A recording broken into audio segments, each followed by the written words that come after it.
حضرت علی ہی کا فرمان ہے کہ جس شخص نے ایک فرض روزہ چھوڑ دیا،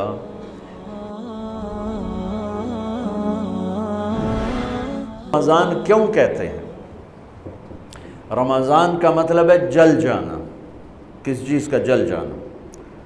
صلاۃ الاوابین حین ترمز الفصال، نیک لوگ ایک نماز پڑھتے ہیں کب؟ جب اونٹ کے پاؤں جلنے لگیں، اونٹ کے پاؤں جب جلنے لگیں، اونٹ کے بچے کے پاؤں جب جلنے لگیں۔ تو رمضان میں جل جانا، اس کا روزے سے کیا تعلق ہے؟ اس کا روزے سے تعلق یہ ہے کہ 360 دن سال میں ہوتے ہیں چاند کے لحاظ سے، 330 دن کے گناہ اللہ رمضان کے روزوں میں ہر روز میرے آپ کے گناہ جلاتا ہے، جلاتا ہے، جلاتا ہے۔ بھوک لگتی ہے ایک آگ بنتی ہے، پیاس لگتی ہے ایک آگ بنتی ہے۔ تو ہمارے لکڑی کی آگ میں چیزیں جلتی ہیں اور ہماری بھوک، روزے کی بھوک کی آگ میں گناہ جلتے ہیں، اور 29ویں روزے اللہ سارے سال کے گناہوں کو جلا کے روزہ والا یا روزے والی کو ایسے پاک کر دیتا ہے جیسے آج ماں کے پیٹ سے نکلا ہو، ایسے ان کو خوبصورت کر دیتا ہے۔ حج کا مہینہ آیا، اعمال اسی طرح ہیں جیسے ہوتے ہیں۔ رمضان کا مہینہ آیا تو میرے نبی کا اعلان ہو گیا، ایک فرض 70 فرض کے برابر ہو جاتا ہے۔ کمال ہے، نفل فرض کے برابر۔ فرض اور نفل میں فرق کیا ہے؟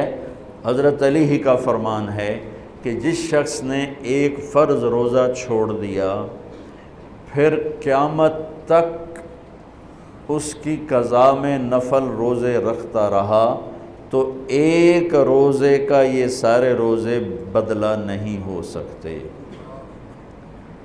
ایک نماز چھوڑ دی اور پھر اس کی قضا میں قیامت تک نفل پڑھتا رہا، تو فرض نماز کی ایک رکعت کے ایک سجدے کے برابر بھی نہیں ہے۔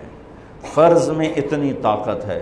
تو اللہ کی رحمت کیسے متوجہ ہوتی ہے کہ رمضان کے مہینے میں اللہ فرماتے ہیں میرے محبوب کی امت ہے، ایک فرض کو 70 کے برابر کر دو، اور پھر فرماتے ہیں نفل کو فرضوں کے برابر کر دو، اور پھر فرماتے ہیں جو رات کو تراویح پڑھے گا، دن میں روزہ رکھے گا، آخری رات اسے ایسے دھو کے پاک کر دوں گا کہ اس کے ذمے گناہ کا ایک ذرہ بھی باقی نہیں بچے گا، سب گناہ اللہ تعالیٰ اس کے معاف فرما دے گا۔ اور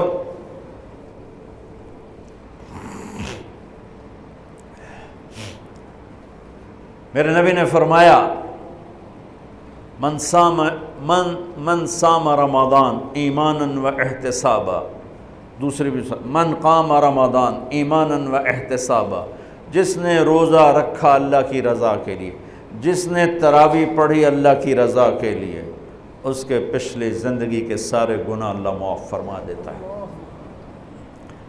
رات کا قیام کسی امت کو نہیں ملا۔ دیکھو روزہ سخت تھا تو ان کا قیام اللیل نہیں تھا، چونکہ وہ اپنی کتاب پڑھ سکتے ہی نہیں تھے۔ رمضان میں اللہ نے آسمانی کتابیں اتاریں، یکم رمضان کو ابراہیم علیہ السلام پر، 2 رمضان کو تورات موسیٰ علیہ السلام پر، 8 یا 6 رمضان کو عیسیٰ علیہ السلام پر، موسیٰ علیہ السلام پر، ان پر داؤد علیہ السلام پر زبور کو اتارا، اور 12 یا 18 رمضان کو عیسیٰ علیہ السلام پر انجیل کو اتارا، اور 21 رمضان کو اللہ تعالیٰ نے پیر کی رات لیلۃ القدر میں غار حرا کے اندر اللہ تعالیٰ نے اپنے محبوب پر کتاب کو اتارا۔ وہ کتابیں فل آ گئیں، لکھی لکھائیں۔ قرآن فل نہیں آیا، قرآن صرف ایک سورت کے 19 الفاظ آئے بس، اور پھر 23 برس میں قرآن اترا۔ کتنے انبیاء ایسے گزرے ہیں جن کے پاس جبریل زندگی میں ایک دفعہ آیا، زندگی میں جبریل ایک دفعہ، اور 1 سے لے کر آگے کوئی تعداد مقرر نہیں ہے، 100 دفعہ 200 دفعہ، لیکن آپ حیران ہوں گے ہمارے نبی پر جبریل 23 برس میں 24,000 دفعہ آئے، 24,000 دفعہ، جو ایک عجب العجائب ہے، عجب العجائب ہے۔ تو میرے بھائیوں، رات کی تراویح، دن کا روزہ، تراویح میں کیا ملنے والا ہے؟ میرے نبی کا فرمان ہے ہر سجدے پہ 1500 نیکی، ہر سجدے پہ 1500 نیکی۔ تھوڑی اپنی کاروباری مصروفیت گھٹاؤ، اپنی کاروباری مشقت گھٹاؤ، اپنے ملازموں کی بھی مشقت گھٹاؤ، تاکہ وہ تراویح پڑھ سکیں، روزہ رکھ سکیں، بشاشت سے پڑھ سکیں، اور اللہ کا فضل ہے ڈھیلے سے ڈھیلا حافظ بھی ہو تو 1.5 گھنٹے میں سارا کچھ نمٹ جاتا ہے۔ اتنی سی ہمت کرو میرے بھائیوں کہ افطاری میں تھوڑا کھاؤ۔ اگر تم پہلوانوں کی طرح شروع ہو گیا نا، پھر تو تم سے عشاء بھی نہیں پڑھی جائے گی، تراویح تم نے کیا پڑھنی۔ روزہ جسم کی فالتو چیزوں کو جلاتا ہے، روزہ ایک قوت پیدا کرتا ہے ایمانی شیطان کے خلاف۔ وہ کیسے پیدا کرتا ہے شیطان کے خلاف؟ اللہ تعالیٰ حلال کو بھی حرام کر دیتا ہے۔ جب بیوی کو بھی شہوت سے دیکھنا حرام ہو گیا اور یہ اس پہ قابو پا گیا تو اوروں کی عزت کو یہ حرام نظر سے کیوں دیکھے گا؟ جب یہ حلال کھانا چھوڑ گیا تو یہ جھوٹ کیوں بولے گا؟ یہ گالی کیوں دے گا؟ یہ غیبت کیوں کرے گا؟ جب یہ کان میں دوائی ڈالنا چھوڑ گیا کہ روزہ ٹوٹ جاتا ہے تو یہ اوروں کی غیبت کیوں سنے گا؟ اوروں کی برائی کیوں سنے گا؟ جب یہ آنکھ میں دوائی نہیں ڈالتا ہے کہ وہ حلق میں جاتی، وہاں سے وہ پیٹ میں چلی جاتی ہے، روزہ ٹوٹ جاتا ہے، تو یہ ان آنکھوں سے غلط کیوں دیکھے گا؟ یہ غلط کیوں کسی کی عزت کے اوپر اپنی بددیانت نظر کو ڈالے گا؟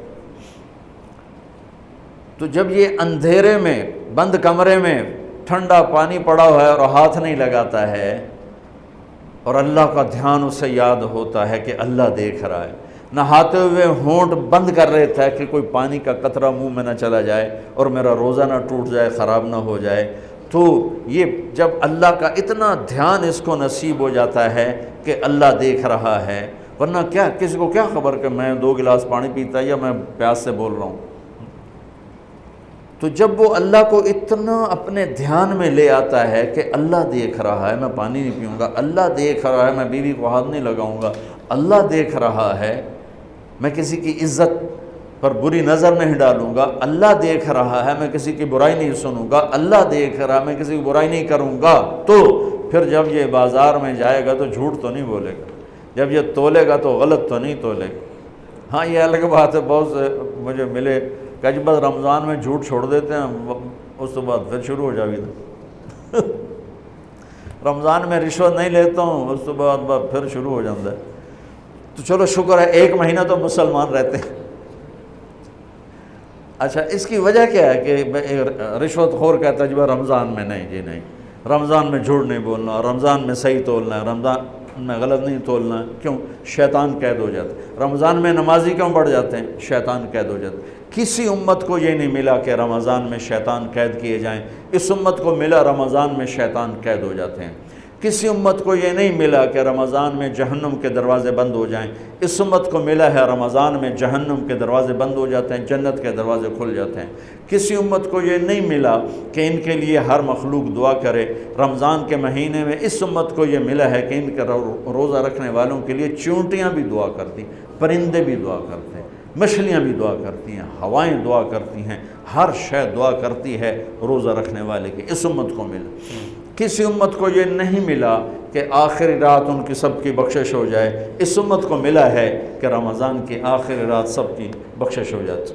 کسی امت کو یہ نہیں ملا کہ جنت کی حوریں انہیں روزوں میں یاد کریں، اس امت کو ملا ہے کہ اللہ تعالیٰ جنت کو کہتا ہے کہ تو تیار ہو جا، میک اپ کر لے، میرے بندے آ رہے ہیں، دلہن بن جا، سج دھج کے مجھے دکھا دے تاکہ میں اپنے بندوں کو پیش کروں تحفے کے طور پر۔ یہ ہے تمہاری بھوک کا بدلہ، یہ ہے تمہاری پیاس کا بدلہ۔